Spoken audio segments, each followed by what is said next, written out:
So today's 30th of come to the end of the month, and our webinar for today is going to be one very good one. This is my favorite strategy. It's what I do trade normally. I do a lot of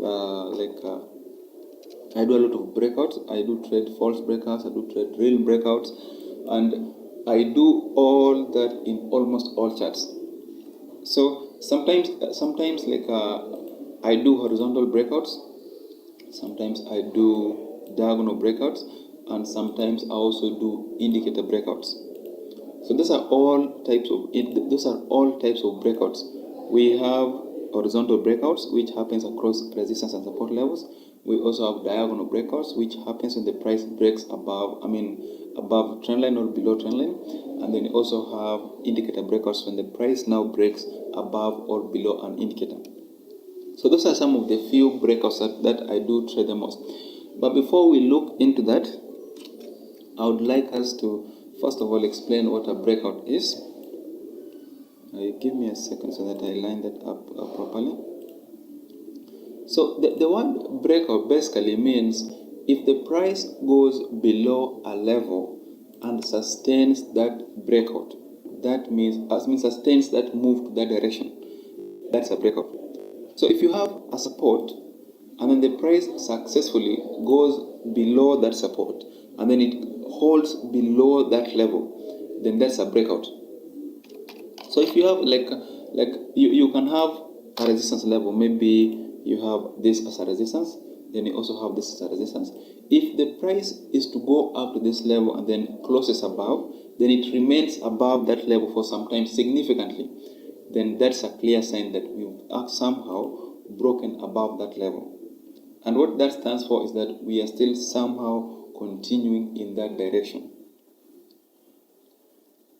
Is that clear? That when you have a level, then the price has gone and closed above that level. That close above that level is what is referred to as a breakout. So if you have sometimes you could have a support, then the price closes below that support, and then after some hours you find that the price is still below that support, and then it even continues much lower. That is a breakout that has been sustained. So let's look at a real example. Let's draw a real example.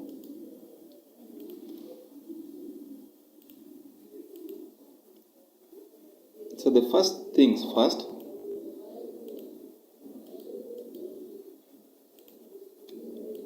you have a level here. Like in this case, we do have a level here. We have a very good level, and the price comes up from the top. I'll draw this to be a bit wide. The price comes down up to this level the first time, then it bounces off from that point to the upper side, and then it comes back again the second time, then bounces off to the upper side, and then it comes back again to the same level, then bounces off again to the upper side. So while the price continues to bounce off from this level, this becomes like a good support. We have a support at that point, we have a support at that point, we have a support at that point. So for like 3 consecutive times, we have the price using the same place as a support, as a support, as a support. If the price comes down and breaks below that level, if the price comes back down and breaks below that support and closes below, that is, if the price does something like that, the way you are seeing, the move which happens, that's the candle which opens above and closes below this level, this is what is known as the breakout. It is the move which opens here and closes at this point that we define as the breakout. So while we continue to see sustenance, that is the price now attempts to come back to the same place but remains at the bottom, then it bounces off again to the lower side. You see something like this, then we have a continuation downwards. So this now becomes the ideal place to sell from. So basically, when you're trading a breakout, don't just enter breakout. Don't enter a sell or a buy just when the price has just gone below. Wait for price to pull back to the same place the first time, then continue down. If it comes back the second time, then that's always the best place to look for a trade from. So we are not going to buy the first retracement. We are not going to sell the first retracement, but we wait and sell the second one, which is this. So this is the safest time when, if you want to trade correctly, ensure you are entering the second retracement. Do not trade the first retracement. So you can monitor this. You see we had a resistance, a support, we had a support, and then one candle opened here and closed below. Following this candle, there's a pullback for a sell, and then you also have another pullback here for the sell, the second one. So this is the best place to look for a sell from. If you are looking at this chart when that's happening, you are supposed to pick a sell position. That is the best time to look for a sell. So let's look at an example for a buy. The same thing applies for a buy. You have a level, horizontal resistance level. So the price comes from the bottom, goes up to the resistance, and then it comes back down, and then it comes up, and then it bounces off from that point to the last side, then back to the same place. So while this is happening, we are just seated somewhere. We are monitoring price keenly. It comes back again, and then it gets back to the same place. So while this is happening, while the price continues to use the same place as a resistance, you keep monitoring it. You are just basically eyeing a possible breakout above that level. So how you know if the price may likely break above this level is when something like this begins to happen. That is, instead of price pulling back up to this level, it pulls back just slightly and then comes back to just the same level.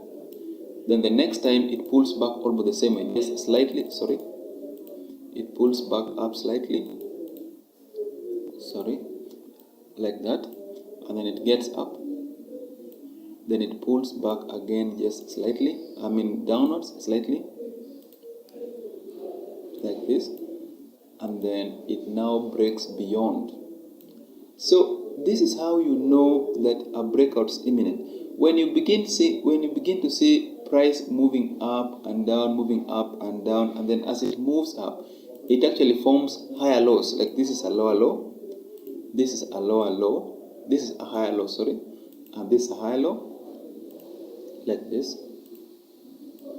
and also this is a higher low. When you begin to see something like this happens, and then the price eventually breaks beyond 1862.82, that means we are now upwards.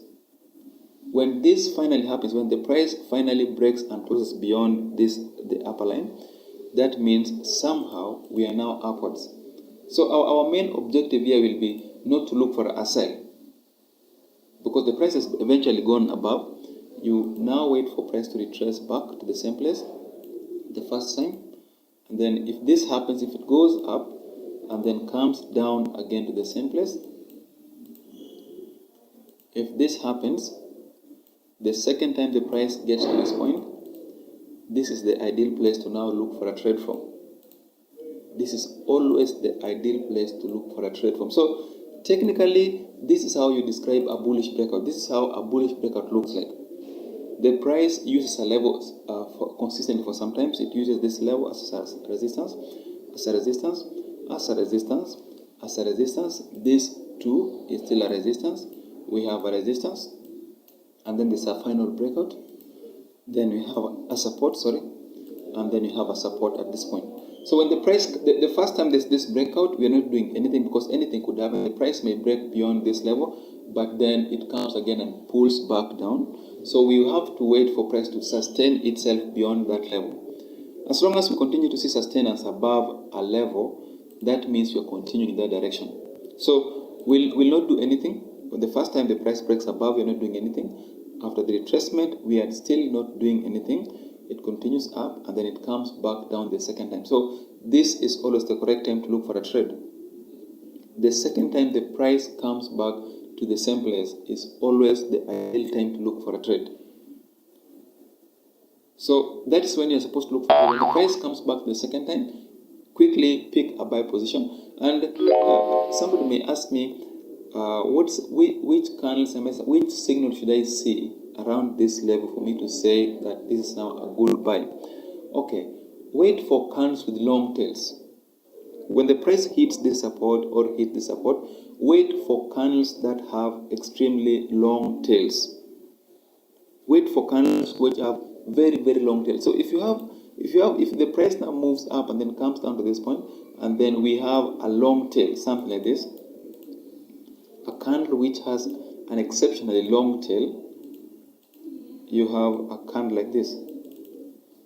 That means we are now upwards. That's now a good sign that we could see price continue upwards. Is that clear? So when the first time the price comes here and you don't see any sign of exhaustion, what this tail stands for is actually an exhaustion, signs of exhaustion, signs that the price is not able to continue, again break below that level. So those are two types of breakouts. Those are two main types of breakouts that people are aware of. There's another type of breakout when the price begins to bounce off from some trend line and then it breaks beyond that, the same trend line. Let's look at that.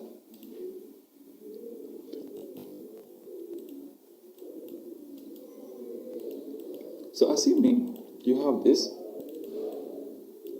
is like a resistance level. Sorry, you have something like this. This is a trend line. Now it's a very good trend line. We want to draw levels around it. So what happens is this. We also have another one like this from the bottom. And this black line is the price. I'll draw it, I'll make it black so that you're able to see whatever I'm saying. This black line is the price. So assuming this is the past, we are from the past, the price moves down and then it spikes up to the resistance we have at the top, this trend line. Then it comes back down up to the one at the bottom and then begins to oscillate inside this shape, the one which I've just drawn.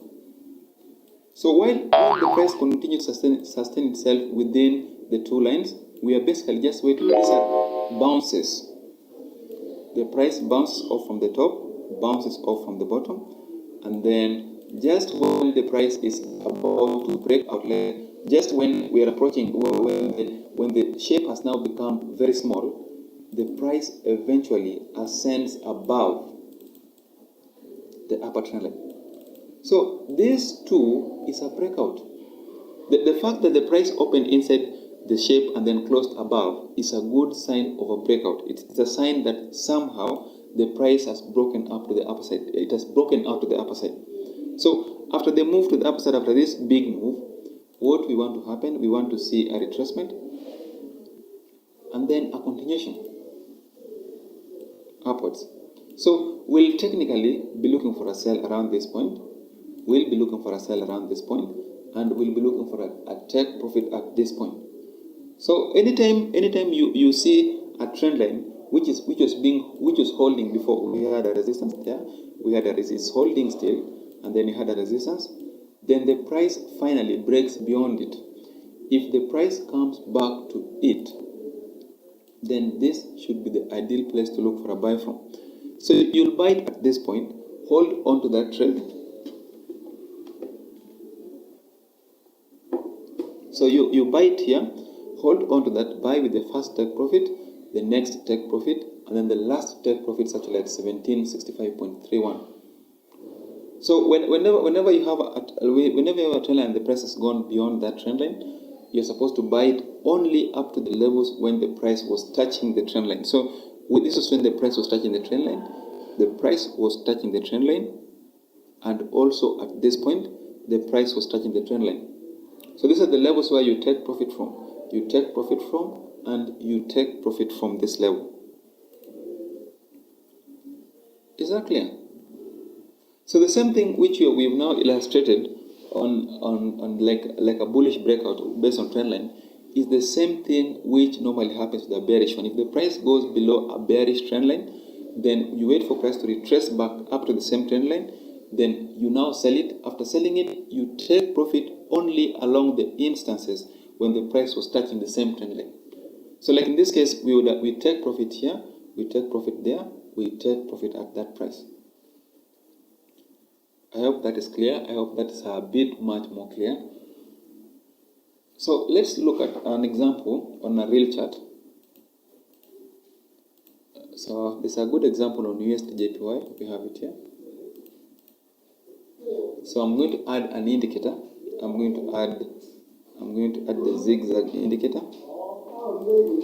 So this zigzag indicator, we are using the default settings. We are using not the default. We have used 533 as the periods. This is how it looks.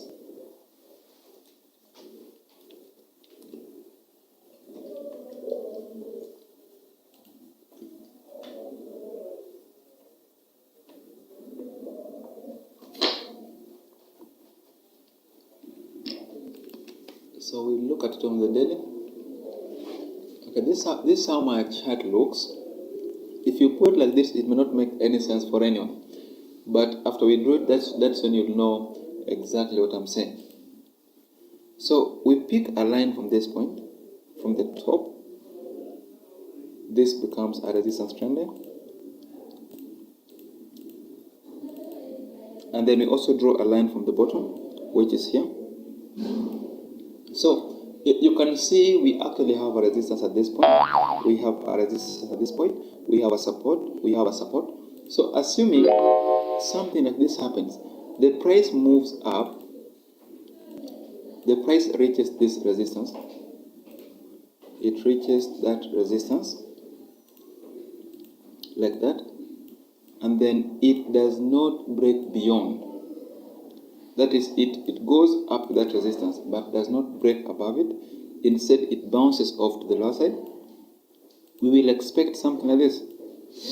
We'll expect a bounce, and then possibly the price may break beyond. So if it does break above this level, that is, if the price goes and crosses beyond this resistance, we just want price to retrace back to the same place, like this, and then proceed up to the resistance we have at the top. So there's not much space here. This is why you're seeing this is a bit vertical. But what it simply illustrates is the price may likely come back up to the high which you have here. So how you take profits? When the price was touching the trend line, that is here, you take profit there. This another level to take profit from. We also have this level as the next best place to take profit from. Then you also have another level here. So we'll bite at this point. This is the first take profit. This is the next take profit. This is the next one. And this too is also the next one. So that's an example of how you enter trendline breakouts. So I hope that makes a bit of sense. I want us to wind this up from there. If you have any questions, you may ask me.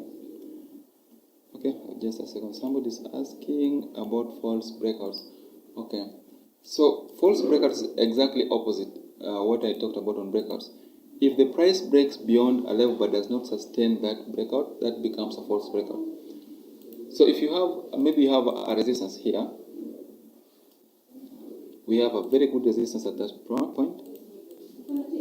Then the price comes to it the first time, and then it comes down to the same place, and then it comes back again as a resistance, the same place. So if the price comes back the third time, attempts to break above, but does not close beyond, instead it comes back to close below, this becomes the false breakout. So it's always the best time to trade is always after the false breakout. If the price attempts going above a level, then comes back to close below it. If it now gets back again to the same place, this is always the correct time to look for a sell. It's always the ideal time when somebody should be looking for a sell. So you're not going to sell anything here, you're not going to sell anything here, but you'll wait and sell it when the price gets to this level. That's after the false breakout. Is that clear? So the same thing applies for a sell, just that for a sell it's on the lower side. So thank you very much. We'll meet again next week at the same time. See you.